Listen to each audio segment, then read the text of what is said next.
코너 시작 4주 만에 화요일, 벌써 한 달 정도가 지난 것 같습니다. 이 시간을 말 그대로 점령해버린 사람들이 있죠. 대담한 기자들의 뉴스 대담 코너인데요. 오늘도 어김없이 MBC 보도국의 조승원 기자, 그리고 미디어 전문 정상근 기자, 한겨레 신문 김한 기자와 함께합니다. 어서 오세요. 네, 안녕하십니까. 네. 안녕하세요. 김한 기자는 더운지 반팔 입고 왔네요, 오늘. 네, 오늘 굉장히 덥던데요. 네, 뭐 젊다고 자랑하는 겁니까? 네. 열이 많아서요. 네, 이 코너 처음 시작할 때 사실 이렇게 세 분과 함께 했었는데 세 명이 다시 모이는 건 거의 4주 만인 것 같아요. 그래서 반갑고요. 이 취재하는 게 아무래도 이제 본업들이라서 워낙 바쁘시겠지만 가급적 결석은 좀 자제해달라. 우리 제작진이 간곡하게 떨리는 목소리로 전달해 왔습니다. 일단 그 김한 기자 소식부터 먼저 들어볼까요? 네, 어제 MBC 프로그램이죠. 네. 그 페이크라는 프로그램에서 네. 그 가짜뉴스 관련된 검증들을 했는데 저도 잠깐 봤습니다. 네네, 두 가지 검증을 했습니다. 북한 관련된 가짜뉴스와 그 여론조사를 둘러싼 가짜뉴스. 정확히는 당신이 믿었던 페이크. 네, 그 프로그램 이름이죠. 네, 네. 그런데 여기서 이제 뭐 북한 관련된 가짜뉴스들을 추적하는 과정도 재밌었고 네. 여론조사 관련된 내용은 이제 제가 취재했던 내용이랑 좀 맥이 직접적으로 닿아 있는 내용이라 소개를 좀 하려고 하는데요. 네. 일단 북한 관련된 가짜뉴스 먼저 얘기하면 네. 그 30% 북한 주민의 30% 이상이 마약 중독이다. 너무 황당했습니다. 네네. 그 기사가. 근데 실제로 기사를 검색해 보면 꽤 많아요. 그런 기사들이. 근데 이게 이제 언론학에서 얘기하는 전형적인 네. 좋은 정보 모델로 이루어지는 가짜뉴스인데. 네. 그게 고급 어떤 용어, 거죠? 예, 고급 고급 용어네요. 오랜만에. 네. 네. 그 모델이 예를 뭐죠? 들어서 어떤 특정한 얘기를 설파하고 싶은데 내가 직접 얘기하면 설득력이 떨어지는 거예요. 그러니까 이 얘기를 그럴싸한 연구소나 보고서가 이거를 했다라고 해서 이 얘기를 그래도 그리고 객관적으로 보이는 제3국의 언론을 통해서 발표를 하는 거예요. 그럼 이 언론의 발표를 다른 언론들이 다 받아쓰게 만드는 거죠. 그래서 이 북한 주민 30% 이상의 마약 중독이었다라는 이 얘기를 찾아가 보니 네. 한 연구소가 북한 인권과 관련된 연구를 하는 연구소가 네. 특정 아주 소수의 집단을 인터뷰해서 네. 자기네가 이제 인터뷰한 집단의 퍼센트로 보면 30%가 마약 중독자였다. 네. 이렇게 이제 발표를 한 거예요. 이거를 숫자만 따서 네. 북한 주민 30% 마약 중독이라고 따서 이제 외신들이 보도를 하죠. 그 네. 외신들의 보도를 보고 이제 우리나라 언론들도 그렇게 이제 받아쓰는 받아쓰게 거군요. 되는 과정. 이 과정을 좀 추적을 했고요. 네. 그리고 보면은 에스더 기도 운동 이런 단체가 등장을 하는데요. 네.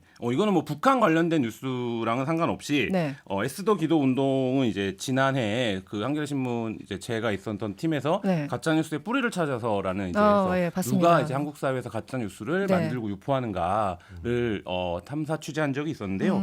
그때 이른바 이제 가짜 뉴스 공장으로 저희가 네. 찾아냈던 단체입니다. 네. 그러니까 성교 단체를 표방하고 있는 기독교 단체인데요. 네. 뭐 이 단체에서 저희 보도에서 저희가 이제 22개의 가짜 뉴스를 당시에 검증을 했었는데 네. 그 가짜 뉴스와의 그 상당 부분을 이 에스더 기도 운동이라는 곳에서 만들어내고 있었고 특히 죄송합니다. 그 네네. 한국 사회 가짜 뉴스가 크게 두 축으로 나눕니다. 하나가 뭐냐면 정치 사회에 관련된 가짜 뉴스들. 네, 분야별로 본다면 뭐 대표적으로는 지금 이제 문재인 대통령이 뭐 고발한 문재인 대통령을 둘러싼 가짜뉴스를 민주당이 고발한 뭐 문재인 대통령이 산불 났을 때 뭐 숙취 상태였다 이런 네, 것들이 네, 이제 네. 가짜뉴스라고 네, 네. 고발한 거잖아요. 이런 유형들의 가짜뉴스가 있고 네. 또 하나의 가짜뉴스는 이제 소수자 혐오와 관련된 가짜뉴스. 뭐 난민 문제나 네. 뭐 그 동성애자나 뭐 이런 것들. 그러니까 이 난민과 동성애와 관련된 가짜 뉴스에서는 거의 여지없이 이 에스더 기도 운동이 이제 등장을 했었는데요. 그렇군요. 어제 이제 페이크의 보도는 뭐였냐면 이 네. 에스더가 가짜 뉴스를 생산하고 유포하는 것에 그치지 않고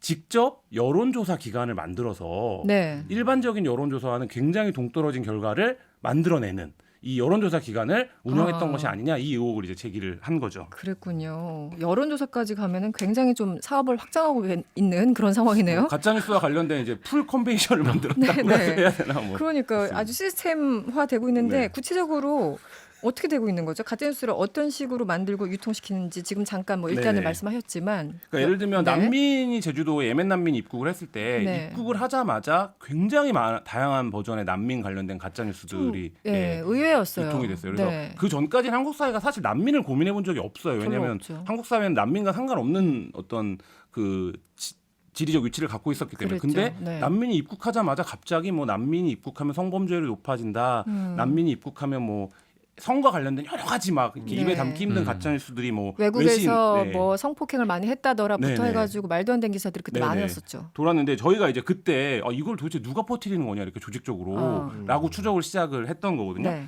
그때 보니까 이 난민과 관련된 그런 버전의 다양한 가짜 뉴스, 특히 이제 이슬람과 관련된 가짜 뉴스도 굉장히 많았어요. 뭐 예를 들면 난민이 들어오면 이슬람 자치 경찰 제도를 요구하게 된다. 뭐 이미 유럽에서는 그렇게 하고 있다. 뭐 이런 네. 가짜 뉴스들이 있었는데 이런 얘기들을 누가 했는지를 보니까 네. 이 에스더 기도 운동의 설교문 에서 이제 처음 이 얘기들이 등장을 했고 그것들이 이제 다양한 버전으로 쪼개져서 뭐 그 SNS에 돌아다니는 걸 저희가 추적을 하게 됐던 거거든요. 그런데 얘기를 들어보면은 이게 그냥 상식적으로 좀 이해가 안 되는 너무 황당한 얘기를 하고 있는데 이게 어느 정도 사람들한테 영향을 미친다는 거잖아요. 이 단체는 언제부터 활동을 했고 실제 사람들이 이 얘기를 많이 좀 믿습니까 한마디로? 그러니까 난민 관련해서 보면 그때 난민 입국에 반대하는 여론이 압도적으로 높았으니까 그랬던 건 이게 맞아요. 실제로 네. 가짜 뉴스가 현실 정치에서 지배력을 발휘할 수 있다를 보여준 게 제주도 예멘 난민 입국 네, 사태 네. 때였거든요. 근데 이제 저희가 그때 그래서 이 단체에 뭐 잠입도 하고 이 단체 내부자들 취재도 하고 해보니까 이 단체가 간단치가 않더라는 거예요. 그러니까 훨씬 이전이, 그러니까 미국에서 가짜뉴스라는 개념이 나온 게 이제 트럼프 대통령의 선거 때부터잖아요. 네, 네. 근데 그 훨씬 몇 년 전인 네. 2012년 대선 때부터 이미 에스더가 조직적으로 가짜뉴스를 유포를 해왔던 거예요. 그 내부적으로 네. 예, 그걸 공유도 해왔어요. 예를 들면 이런 거예요. 뭐 문재인 당시 후보가 뭐 금괴를 갖고 있다. 아, 12년에 네, 그 당시에. 2012년에 이미 있었던 그게 거기서 나온 겁니까? 가짜뉴스고 그다음에 세계 7위라던 그 네. 뭐 도저히 도저히 옮길 운송 수단을 찾을 수 없다던 그 너무 무거워서. 네. 네. 그다음에 이제 그때 뭐 부산저축은행 먹튀를 했다. 어, 그 당시 맞아요. 민정수석 시절에 뭐 이런 얘기들을 가짜 뉴스로 자기네들이 열심히 만들어서 퍼뜨리고 그 퍼뜨린 실적을 공유하고 뭐 이런 이제 저희가 내부 문건을 입수를 했었습니다. 그때 어떠셨어요? 저는 사실 난민 이슈가 터졌을 때 제주도에 이렇게까지 사람들이 뭐 뜨거울까 갑자기 왜 이러지 좀 전 난데없다는 생각이 들었었거든요. 물론 이제 우려하는 지점은 압니다만 어떠셨어요? 지금 뭐 정상근 기자나 조승원 기자는. 네. 근데 저는 뭐 에스더 기도 운동 보도가 나오기 전에 네. 일단 뭐 이게 이른바 이제 가짜 뉴스들이 보통 그 어른들의 카톡을 통해서 이제 퍼져 그렇죠. 나갔으니까 저희 어머니도 많이 봤더라고요. 네, 네. 대체 이게 실체가 대체 어디서부터 출발을 해가지고 온 건가라고 네. 했더니 이게 에스더 운동 본부라는 이 한겨레 보도가 나온 이후에 그게 알게 된 거죠. 이게 기독교 뭐 전부 대다수의 기독교는 아니지만 그러니까 일부 기독교의 이 점조직들이 네. 이 카톡을 통해서 이렇게 가짜 뉴스를 유포를 하고 그것이 점차 이제 확산이 되는 과정. 그러니까 예전에 뭐 일종의 그 지라시라고 하는 것들이 네, 네. 불과 2, 3일 안에 전 국민한테 다 퍼졌다 그런 네네. 뭐 수사 결과가 나온 것처럼 뭐 이런 가짜 뉴스들도 그렇게 쉽게 퍼져갖고 쉽게 유통이 유통이 되는 됐었다라는 거군요. 거죠. 네. 예. 그럼 제가 당시에 한 30개 이상의 가짜 뉴스가 유통되는 이런 카카오톡 채널들에 가입을 했었었는데 가입을 했어요 직접. 네네네네. 예. 저 요지경이에요.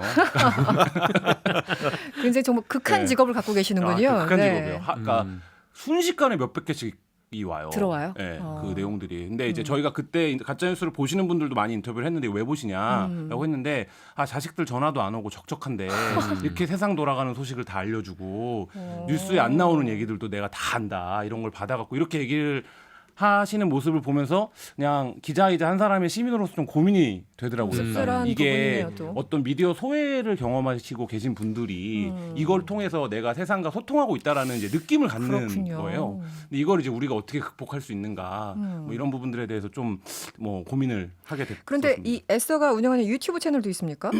네, 따로요? 유튜브 채널 네. 저희가 이제 그때 분석을 주요하게 했던 게 유튜브 채널이었는데 왜냐하면 이 가짜 뉴스의 확산이 지금 같은 국면을 맞이한 게 유튜브 때문이거든요. 네네. 유튜브는 굉장히 이제 범용성이 넓고 아무나 누구나 볼 수 있고 뭐 이런 상황에서 확정되지 않은 사실들이 사실상 이제는 규제나 검열 없이 유통이 되는 거기 때문에 근데 이 에스더가 직접 운영하는 유튜브 채널은 크지 않은데 이 당시 에스더가 만들었던 이런 가짜 뉴스들을 유통하는 채널들이 굉장히 방사형으로 네트워크를 이루고 있어요. 그래서 중형 채널 같은 데서 얘기하는 가짜 뉴스들을 굉장히 대형 채널에서 인용해 가면서 그러니까 이 유튜브도 언론 생태계랑 똑같습니다. 그렇군요. 가짜 뉴스 단독 경쟁이 있어요. 그래서 가짜 뉴스를 어떤 서로 채널에 내가 단독했어 이런 거예요? 단독을 하면 단독한 매체를 또 막 비난하는 유튜브도 생기고 경쟁 그러니까 이 관계. 과정에서 사람들이 그러니까 유튜브의 알고리즘이라는 게 내가 본 거랑 유사한 걸 계속 보여주는 거잖아요. 아, 그러니까 그 그렇죠. 과정에서 그걸 지켜보는 재미가 또 쏠쏠하다는 거죠. 지금 문자 주셨어요. 3161번님, 가짜뉴스를 엄벌하는 새로운 법은 안 만드나요? 저도 참 궁금한데 생각보다 심각한 범죄인 것 같습니다. 아직은 뭐 새로운 법이 만들어지지는 않고 있습니까? 네, 어떻습니까? 뭐 여당과 정부에서 만들려고 했는데 이게 이제 간단치는 않습니다. 그러니까 그렇죠. 전통적으로 표현의 자유 영역이라고 자유, 하는 예, 늘 영역이기 나오죠. 때문에 이 부분에 대한 침해 논란이 언제든 있고, 그다음에 가짜 뉴스라고 하는 개념을 사실 어디까지 어떻게 볼 것이냐를 어렵긴 해요. 명확하게 사회적으로 합의가 안 되는 상태이기 때문에 다만 지금 이제 좀 진전된 건 이게 이제 무한한 표현의 자유는 아니다. 이 부분에 대한 사회적 논의나 좀 합의가 합의는 있어야 필요하다. 된다. 뭐 이런 정도까지는 지금 의견이 모아지고 있는 것 같습니다. 알겠습니다. 현행법으로 이제 명예훼손 같은 걸 걸 수가 있고, 근데 네. 문제는 이제 난민분들 같은 경우에는 우리나라 법을 전혀 모르기 때문에 네. 이런 가짜뉴스 피해를 입어도 일방적으로 당할 수밖에 없는. 당할 수밖에 없는. 그래서 좀 차별금지법이 필요하지 않냐, 뭐 이런 얘기도 좀 나오고 있습니다. 네. 지금 대담 코너 이어가고 있는데요. 한겨레 신문 김한 기자, 미디어 전문 정상근 기자, 그리고 MBC 조승원 기자 함께하고 있는데요. 조금 전에 김한 기자 이야기를 듣고 저도 사실 찔렸는데 한 청취자분이 최은혜님이 문자 주셨어요. 불효자는 옵니다. 엄마 가짜뉴스 본다고 뭐라고 해서 미안해 이렇게 했는데 저도 전화를 좀 자주 드려야 될 것 저도 같습니다. 이렇게 말하지만 어머니랑 맨날 싸웁니다. 그런 것 좀 그만 보라고 보시죠. 어쩌면 네. 부모님들이 점조직에 이런 자식들이 네, 진짜 뉴스를 좀 네. 자주 좀 알려드려요. 공급을 해야 될 것 같습니다. 네. 지난주에도 사실은 우리가 김학의 윤중천 팠잖아요. 야. 그런데 이번에도 역시 좀 파야 될 것 같습니다. 이러저러한 이슈들이 터지면서 좀 묻히는 분위기인데요. 윤중천, 김학의 관련해서 이분보다 더 잘 아시는 분이 없습니다. MBC 보도국의 조승원 기자인데요. 지난주에 조 기자 그 윤중천 마약 관련 혐의 엄청나게 파주셨잖아요. 네, 다 못 봤어요. 다 다음에 또 다음에 또 많아요. 모자랐다. 많습니다. 그날 수첩이 엄청 두껍더라고요. 예. 네, 한 알겠습니다. 10개 정도 되더라고요. 네, 시리즈로 저희들 이어가도록 하겠습니다. 예. 윤중천을 급하게 체포했다가 풀려났어요. 영장 기각됐는데 오늘 한번 쭉 윤중천 얘기 좀 해주시죠. 예, 구속영장 기각부터 해가지고요. 영장 기각은 이게 이제 그 법원에서 이례적으로 이번에 보시면 네, 네. 그 유익 있게 하나 좀 보셔야 될 게 수사 개시 시기를 언급했어요. 이 기각하면서 네, 맞아요. 그런 네. 영장 잘 못 보셨죠. 그러니까 기각 영장 이후로. 기각 사유로 법원이 수사 개시 시기를 언급한 거는 저는 뭐 최근에 못 봤거든요. 네, 근데 네, 이 네. 얘기는 뭐냐면 법원 자체가 요거는 그냥 별건 수사라고 그냥 본 것 같아요. 네, 그러니까 그동안은 뭐 하고 있다가 이제 와서 잡아들여. 네네. 그동안 뭐 니네 그러면 진작 잡아들였어야지. 이거 지금 김학의 건 수사하려고 윤중천 개인 비리부터 털고 가겠다는 거 아니냐. 너 지금 본류 수사하기 위해서 별건 수사를 하는 거 별건 아니냐. 수사하는 거 아니냐를 지금 저 법원이 지금 본 것 같은데 사실 네. 제가 오늘 좀 검찰 쪽 좀 취재를 좀 해보니까 네. 사실 좀 굉장히 좀 당황했었대요. 검찰이. 왜냐하면 이게 영장 청구하기 전에 그 수사팀 내에서 의견이 상당히 엇갈렸었대요. 영장 청구 전에요. 네, 어떡해요? 검찰 그 수사팀 내에 그 두 개의 의견이 팽팽했었대요. 근데 그 한쪽은 네. 김학의 그 개인 비리만 영장에 적시를 하자. 일단은 네, 영장 적시를 하자. 그러니까 저 윤중천 개인 윤중천 네. 비리. 윤중천 씨 개인 비리만 저 영장에 적시하자라는 쪽이 있었고 네. 반대로 그래도 이 김학의 건이 본류니까 네. 사건의 본질이니까 김학의와 연관된 거를 좀 적시를 그래도 해놓자. 뭐 뇌물이든 뭐든 간에 하나 예, 같이 예, 얹자. 그래서 예. 해서 자기네들끼리 치열하게 막 말다툼을 하다가 그랬군요. 밤늦게 결정한 게 그래도 기각이 되면 안 되니까 네. 김학의와 연관된 건을 조금 넣자라고 해서 넣었대요. 넣었는데 넣었는데 기각이 된 거야. 오 그래서 상당히 좀 뭐 이런 표현이 맞는지 모르겠는데 조금 멘붕이 온 모양이에요. 그렇군요. 네, 왔는데 네. 뭐 그럼 이걸로 끝이냐? 그건 아닌 것 같아요. 다시 지금, 영장 청구를 고민하는. 다시 영장 청구를 지금 고민하는데 뭐 이거는 지금 아까 들어오기 전에도 우리끼리 좀 너무 이례적이라고 얘기를 했었는데 네네네. 오늘 아까 좀 얘기 나왔습니다만 정말 오늘 깜짝 놀랐습니다. 이런 거 보셨어요? 윤중천 나왔다가 네. 아니 대놓고 조건부로. 변호인이 대놓고 딜을 하는 거 보셨어요? 나 이거 네. 미드에서 옛날 좀 보던 거 아닌가요? 네, 이거? 그리고 이게 엄청난 거물이면 네. 정치적으로 이런 주장을 할 수 있는데 네. 지금 뭐 윤중천 류가 정도가 이런 주장을 한다라는 거 대범해지고 있어요. 이게 네. 법조 드라마에서나 나오던 거 이게 네. 대놓고 딜한 건 못 봤거든요. 이게 대놓고 딜을 해서 하긴 했는데 음. 지금 일단 수사는 그런 것 같아요. 지금 검찰 수사가 그래도 지금 좀 진행이 되고 있는 느낌이에요. 그러니까. 진행되는 느낌이에요. 그러니까 지금 보면 지금 이 수사 지금 어떻게 되는가 좀 걱정을 좀 많이 하는 사람들도 많은데. 믿을 수 없다 이런 의견도 많고요. 네, 근데 지금 오늘 제가 지금 취재한 걸로는 네. 뭐 제가 뭐 다 맞겠습니까만, 근데 제가 취재한 바로는 네. 좀 잡은 것 같아요. 좀 잡았습니까? 네, 결정적인 물증. 뭔지 여기서 공개는 아직 못하는. 아니요 공개해야죠. 건가요? 네, 안 하면 공개. 공개해요. 이런 자세 좋습니다. 네, 네. 뭘 아니, 잡았을까요? 그리고 네. 제 의견뿐만 아니라 좀 네. 일부 지금 기사들이 좀 쓰고 나오고 있어요. 나오고 슬슬 나오고 있는데 어쨌든 뭐냐면 주정 기자가 뭘 잡았냐면 취재를 참치유를 잡았습니다. 그게 어떤 두 마리 거냐면 토끼를. 네. 김학의 성범죄 동영상을 캡처한 사진 그거를 검찰이 입수한 것 같아요.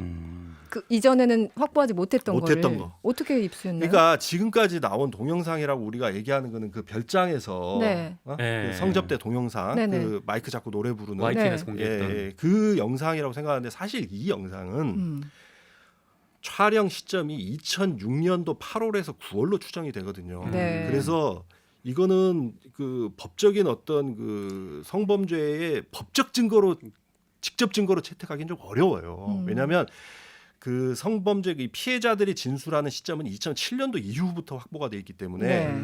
이 영상은 2006년도 영상이에요. 그 전이군요. 그래서 네. 이거를 가지고 특수강간의 어떤 법적 증거로 삼기는 좀 어려운 상황이었는데 네.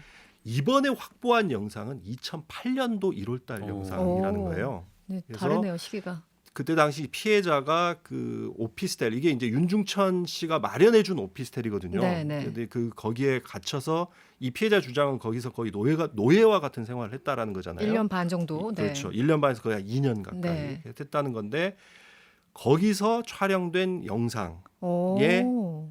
그 동영상의 캡처 사진을 네. 검찰이 확보한 것으로 취재가 보입니다. 99.9% 정도. 그래요? 제가 보기에. 아니 그러니까 그 동안은 별장 거였는데 근데 네. 이 여성들이 1년 뭐 하여튼 A 씨가 1년 반 이거는 혹은 직접 2년 증거가 되는 거죠. 왜냐하면 네. 이 여성분이 그동안 얘기해왔던 게 바로 이 건이에요. 주장을 했는데 검찰에서 다 뭐 너의 그렇죠. 진술을 믿을 수 없어 믿을 수 이러면서 없다 했는데 무혐의처리했잖아요. 그 증거가 증거가 나왔다는 나왔어요. 거예요. 딱 그 걸렸네요. 사진, 네. 그 사진이 나왔다는 거예요. 이거는 지금 오늘 뭐 기사들이 얼마나 이걸 갖고 쓸지 모르겠는데 네. 제가 취재한 바로는 이거는 상당한 의미가 있는 증거입니다. 이거는 성범죄를 입증할 만한 입증할 증거이기 때문에 그래서 지금 사실 이 수사가 사실 세 가지거든요. 세 가지. 그러니까 종류가 성범죄. 네. 네네. 그러니까 김학의 전 차관이 성범죄를 저질렀느냐, 네. 특수강간죄를 저질렀느냐. 음. 그 다음에 뇌물을 받았느냐. 뇌물. 두 번째는 뇌물. 그 다음에 세 번째가 이제 이 수사 과정에서 청와대 등의 압력이 있었느냐. 네. 요 세 가지인데 지금 이 세 번째 쪽은 아직 좀 수사 진척이 안 된 것 같고요. 네. 그 수사 외압 부분은 외압 부분은. 진척이 안 된 것 네. 같은데 지금 투 트랙은 지금 가고 있는 것 같아요. 그러니까 성범죄와 이 성범죄와 뇌물은 지금 계속해서 지금 가고 있는 것 같아서 네. 수사가 지금 안 되고 있냐? 그건 아닌 것 같고 제가 지금 오늘 한 가지만 더 말씀드리면 모르겠습니다. 이 개인에 대한 어떤 평가는 좀 조심해야 될 부분이 있긴 한데 네. 제가 취재해 보서 느낀 거는 그 이번에 여환섭 이번이 독사잖아요. 네, 이 별명이. 수사단장. 네. 근데 정말 대단한 분인 것 같더라고요. 제가 열이면 열한테 다 이런 얘기를 듣기는 처음인데 어떤 얘기를 들으셨어요? 여환섭이 못 잡으면 진짜 못 잡는다. 아 그래요? 그 정도로 좀 검찰 내외에서 굉장히 신뢰가 있더라고요. 그래서 조금 한번 이거는 좀 지켜보는 게 어떤가 싶은 생각이 들었습니다. 저처럼 의심만 한 사람들은 잠깐 잠자코 있어야 되는 그런 상황인가요? 저도 사실 뭐 워낙 의심을 많이 하는 사람인데 이번에 한번 좀 지켜봐야 될 것 같습니다. 경찰도 네. 이 사건을 의심 많이 하고 있기 때문에 네. 검찰이 아마 뭔가를 하긴 해야 될 겁니다. 뭔가를 하긴 해야 된다. 그런데 요즘 뭐 오늘 오전에도 그렇고 뭐 기사 많이 됐지만 당시 경찰들이 그때 좌천되고 갑자기 뭐 사람들 다 바뀌고 네. 말했잖아요. 그러니까 한마디로 외압 부분. 그 부분은 어떻게 보세요? 그러니까 당시 경찰 한마디로 당했던 경찰들은 지금 검찰 믿을 수 없다. 그리고 방향도 좀 본질을 벗어난 것으로 가고 있다라고 계속 주장을 하고 있거든요. 그 경찰청 압수수색 때문에 그런 것 같은데 그래요? 그 부분은 뭐 제가 뭐 함부로 드릴 말씀은 아닌 것 같고 네. 제가 한번 그때 그 실제 수사팀 그 제가 문자 넣어놨거든요. 네. 그래서 지금 답이 지금 아직 안 왔는데 생중계입니까? 제가 7시쯤 통화하기로 했어요. 7시. 지금 몇 시죠? 통화하고 제가 네. 다음 시간에 아, 네. 이 다음 시간에 대한 알려드릴게요. 기대감을 높이는. 네. 네. 알려드릴게요. 아니 6시 반에 통화 좀 하시지 왜 이렇게 늦게 하셨어요 지금? 문자를 안 문자 안 받으셔가지고 받고 7시에 있으니까? 통화하기로 했습니다. 다른 뭐 추가 좀 궁금한 건 사실 그래서 아까 그 부분 좀 얘기하다 말았는데 윤중천 씨가 이제 대놓고 나 그 몸에 대해서는 인신상 구속하지 마 사실 이거잖아요. 그렇죠. 그러면 협조할게. 검찰은 어떻게 하지 지금 고민하고 있는 거고 다시 칠까 말까 이러고 있는데 영장을 어떻게 되는 걸까요? 아니 그러니까 지금 검찰이 엄청 곤혹스러워진 거죠. 그렇다고요. 한번 생각해 보세요. 네. 대놓고 이 딜을 해버리니 그러면 이걸 받으면 어떻게 돼? 그것도 참- 검찰 입장에서는 네. 정말 좀 뭐 안 서잖아요. 네. 그래서 그래서 현행 법률상 받을 수가 없어요. 받을 수도 그렇죠. 없어요. 플랫바게닝도 네. 아니고. 네. 그러니까 오히려 좀 그런 생각 들던데 이렇게 대놓고 딜을 해버리면 네. 오히려 딜도 더 은밀하게 해야 받아줄까 말까 고민할 텐데 이렇게 대놓고 딜을 하면 못 받을 것 같은데요. 더 못 받는 네. 상황입니다. 더 못 받고 정말 개인 비리 열심히 파가지고 아마 다시 청구하지 않을까요? 정상 기자는 어떻게 봐요? 검찰 말씀하신 대로 구속영장을 청구 안 하면 이상하게 되는 그런 오히려 상황이었죠. 네. 말려 들어가게 되는 거. 네, 김한 좀 그런 거 기자도 아닌가. 역시 같은 입장이에요. 뭐 결과적으로는 그렇게 될 텐데 이게 예측. 일종의 기싸움이 있는 거잖아요. 그러니까 지금 그렇죠. 윤중천 씨 입장에서는 자기가 입을 열지 않으면 혐의를 입증하기 어려울 거라는 걸 알고 있는 상황인 거고 네. 그 부분이 이제 검찰 입장에서도 이 수사가 성과를 내려면 윤중천 씨가 말을 해야 돼, 진술을 해야 되는 거고. 그렇죠. 그러니까 이 이해관계에서 서로가 기싸움을 벌이고 있는 상황인 건데 그거의 전제는 이렇게 예를 들면 피의자와의 검찰이 기싸움을 하게 됐느냐 네. 이 전제는 옛날에 수사를 못했기 때문이죠. 그러니까 그 부분에 대해서 검찰이 네. 결과적으로 어떻게 신병을 처리하느냐 여부가 중요한 게 아니라 그 부분에 대해서 검찰 내부에서의 반성과 뭐 이게 성찰이 좀 있어야 되지 않을까 뭐 이런 생각이 듭니다. 네, 알겠습니다. 정상근 기자가 준비한 건 네. 또다시 또 윤지호 씨입니다. 장재현 사건 관련해서 윤지호 씨 이름이 포털 검색어에 다시 등장했어요. 오늘 네네. 오후에는 박훈 변호사가 김수민 작가를 대리해서 고소를 해서 그런 것 같은데 김수민 작가가 누구지 뭐 이러시는 분도 있고 네. 또 박훈 변호사는 또 누구야 이런 분들도 있고 좀 설명을 좀 간단하게 해주시겠어요?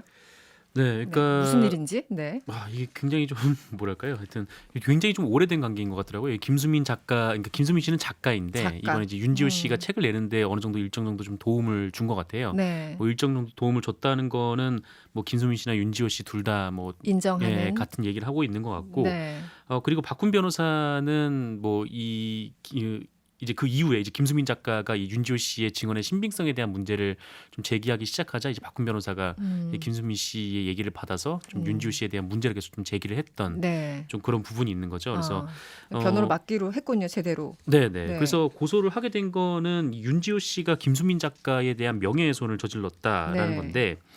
그러니까 두 사람이 그러니까 김수민 작가의 주장에 따르면 두 사람이 이게 윤지호 씨가 한국에 오기 전부터 네. 계속 그 소통을 하면서 연락을 해왔었고 그다음에 이제 윤지호 씨는 이 장자연 씨 건과 관련해서 뭐 김수민 작가에게 얘기를 했고 근데 김수민 작가가 보기에는 윤지호 씨가 한국에 들어와서 막상 하는 행동이 네. 자기가 윤지호 씨한테 들었던 행동과는 좀 다르다라고 판단을 해서 그런 얘기를 본인의 SNS에 한 것 같고 여기에 대해서 또 이제 윤지호 씨가 그 사람이 거짓말을 하고 있다, 뭐라고 하면서 날선 또 언어로 반박을 한 반박을 거죠. 했군요. 예, 날선 언어로 반박을 했는데 여기에 대해서 이게 이제 명예훼손이라고 네, 고소를 하게 된 거죠. 그러면은 한국에 윤지호 씨가 오기 전에 그래서 이제 참고인으로 조사받기 전에는 김수민 작가가 굉장히 좀 친밀한 뭐 친밀까지 이 형용사가 어떤지 모르겠지만 어쨌든 터놓고 좀 얘기를 하는 그런 관계였겠어요. 책 내는데 도움도 되고 이러면은. 그게 이제 김수민 작가의 주장이죠. 주장인데. 예, 김수민 작가의 주장인데 윤지호 씨는 좀 다른 얘기를 하고 있어요. 어떤 그러니까 얘기하고 있어요? 이 작가이기 때문에 본인 네. 주변에 책을 내본 사람이 없어서 이 출판 관련된 문의를 하기 위해서 연락한 거는 맞는데 네. 근데 한 번 정도만 만난 사이다. 뭐 이 사람은 잘 어. 알지도 못하고 아, 카톡 그래요? 내용도 지금 그 김수민 작가가 증거라면서 카톡 내용을 제시를 했거든요. 네. 윤지호 씨와 주고받은 네. 이 카톡 내용도 거짓이다 이렇게 주장을 하고 있는 거죠. 카톡 내용 혹시 보셨어요? 네, 카톡 내용을 쭉 봤는데 네. 어떻게 보이던가요? 그냥 보시기에는? 그것만 갖고는 그것만 네. 말씀드리기가 좀 네. 조심스럽긴 한데 아, 그래요? 그것만 가지고는 단정을 못하겠네. 근데 오히려 이게 윤지호 씨가 이 카톡 내용이 거짓이다라고 했기 때문에 이거 만약에 뭐 명예훼손 수사 과정에서 뭐 시비를 가리게 된다면 좀 더 네. 명쾌하게 가릴 수 있을 것 같아요. 이 카톡이 진짜냐 아니냐만 가리면은 뭐 누가 거짓말하고 있는 게 그 드러나기 때문에. 네. 그 윤지호 씨 증언에 대해서 이제 신뢰성에 의문을 제기한 건데 구체적으로 어떤 내용들이에요? 그러니까 이 김수민 작가가 주장하는 핵심적인 거를 몇 가지만 좀 정리하면 일단 첫 번째는 그 윤지호 씨가 그 이른바 장자연 문건의 원본을 네, 그 유족들과 봉은사에서 봤다. 그렇게 처음 얘기했었죠. 네, 그렇게 얘기를 했는데 네. 그런데 윤지호 씨가 김수민 작가한테는 경찰 조사 과정에서 우연히 테이블 위에 놓여진 문건을 봤다라고 얘기를 했다는 거예요. 그러니까 이 원본을 본 건 아니다라는 거죠. 전혀 다른 얘기네요. 네, 그렇죠. 이게 두 사람의 주장이 갈리는 거고 네. 이 두 번째 주장은 윤지호 씨는 장자연 씨와 친하지 않았다. 이 나이 차이가 많이 났고 이 장자연 씨가 그런 일을 당하고 있었는지도 윤지호 씨는 당시에 알지 못했다. 이렇게 김수민 작가가 주장을 하고 있는 거고요. 네. 이 세 번째는 이 장자연 씨 사건 이후에 그 연예계에서 부당한 일을 당했다고 주장을 해왔는데 이거 사실이 아니다.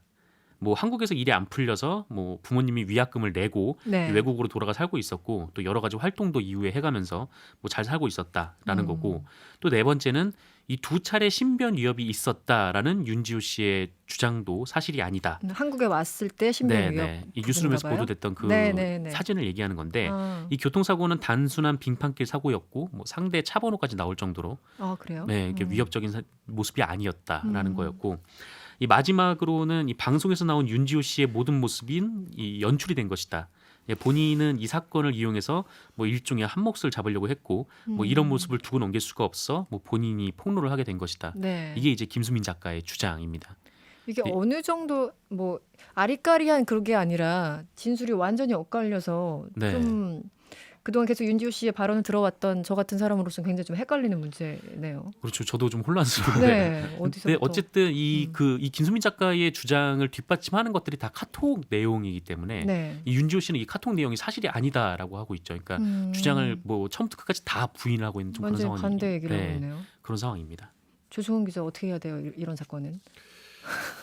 이런 얘기는 함부로 이제 하다가는 네. 잘못하면 훅 날아갈 수 있기 때문에 네. 근데 제 생각에는 여기서 중요한 거는 다른 것들은 아까 지금 저 정 기자께서 정리해 주셨잖아요. 네. 근데 그 중에서 첫 번째 얘기한 거는 좀 우리가 좀 다퉈볼 가치가 있는 것 같아요. 진짜로 봤느냐 안 봤느냐. 자, 문건이 네, 장자연 문건을 리스트. 실제로 봤느냐 안 봤느냐. 지금 문건이 실제로 존재하느냐 안 하냐는 논란도 있기 때문에 네. 이거는 분명히 법정에 가서라도 좀 이거는 좀 따져봐야 될 문제 같아요. 근데 그 외에 나머지 문제는 네. 윤지호 씨라는 사람에 대한 어떤 인간에 대한 어떤 평가 네. 문제에 좀 가깝잖아요. 네. 그 문제는 사실 이 사건의 본질은 아닌 것 같아요. 네네네. 이 사건의 이 장자연 사건이라고 우리 흔히 부르는 이 사건의 본질과 관련된 거는 저는 하나라고 봅니다. 실제로 문건을 실제로 봤는지 안 문건이 봤는지. 존재하느냐 아니면 실제로 진짜 그 윤지호 씨가 본 게 맞느냐라는 거는 분명히 우리가 한번 따져볼 필요는 있다. 핵심적인 내용이긴 네. 하죠. 네. 그리고 윤지호 씨라는 분은 실제로 그 당시에 어찌됐건 간에 그 사건 조선일보 그 기자 네. 사건 그 조희천 조모 씨, 씨. 네. 조모 씨 말고 조희천 이름을 제가 실명을 기억을 얘기하죠. 네. 조희천 씨 사건의 핵심 증인으로 해서 조희천 씨가 지금 이렇게 그 지금 저 1심 아직 안 끝난 걸로 알고 있는데 네, 재판 중인 것 같아요. 재판 네. 중인데 어찌됐건 간에 기소가 돼서 재판까지 받게 된 데는 윤지호의 증언이 윤지호 씨의 증언이 결정적이었거든요. 그렇죠. 네. 그래서 윤지호 씨 증언이 그러면은 뭐 이런 그 박훈 변호사나 김수민 작가의 얘기에 의해서 그러면 다 배척 당해야 되느냐? 그거는 아니라고 네, 좀 보여지고 아닐 수 있고요. 네. 그렇다 해서 그러면 또 뭐 윤지호 씨 얘기를 우리가 또 그럼 또 100% 믿어야 되느냐? 네. 또 그건 또 아닐 수 있다는 거죠. 근데 거기서 중요한 부분은 아까 말씀드린 그 리스트의 존재에 대한 부분은 우리가 분명히 따져봐야 된다. 이거는 네. 검증을 좀 해야 된다. 고소에 대해 혹시 뭐 김한 기자는 이 사건 좀 네, 팔로우를 하셨습니까? 어떻습니까? 네, 뭐 저도 처음부터 어쨌든 꽤 일찍부터 이 사건을 취재해온 입장에서 네, 여러 가지 네, 생각이 들긴 하는데 네. 뭐 저의 생각도 중요한 건 아닌 것 같고요. 네. 그러니까 지금 조성 기자님이 말씀하신 거대로 장자연 리스트라고 하는 실체를 우리가 확증하는 것, 이 부분은 하나는 그거 법률적으로든 아니면 이 사건의 진상을 위해서도 굉장히 중요한데 그거에 대해서 이제 서로 다른 얘기들을 하고 있다라고 하면 네. 그 부분이 있고 이건 것 같아요. 그러니까 윤지호 씨가 달을 가리킨 거예요. 자기는. 그래서 이제 조직적인 성접대가 있었다. 그리고 이 사건이 은폐됐다. 이 두 가지가 이제 윤지호 씨가 네. 여러 가지 잔가지들을 빼면 핵심적인 주장을 하고 있는 거고 네. 이 두 가지에서 예를 들면 어떤 은폐 부분에서 그러니까 조선일보 기자와 연관된 부분들에서 윤지호 씨의 말 증언을 통해서 새롭게 이제 사실이 규명이 된 부분이 있고 네. 조직적 성접대와 관련해서 윤지호 씨가 지금 얘기하고 있는 부분들도 사회적으로 그동안 이 부분들에 대한 논의를 못 네네, 해왔다라는 네. 부분들을 윤지호 씨가 제기를 한 거기 때문에 네. 이제 거기까지가 윤지호 씨가 어쨌든 자기가 증언자로서의 몫을 충분히 한 부분이라고 생각이 들고요. 네. 나머지 부분은 저도 격까지. 네, 격가지가 아닌가라는 생각이 듭니다. 알겠습니다. 매주 화요일, 목요일에 마련하는 대담한 기자들의 뉴스 대담 코너였고요. 지금까지 미디어 전문 정상근 기자, MBC 조승원 기자, 한겨레 신문 김한 기자와 함께했습니다. 고맙습니다. 감사합니다.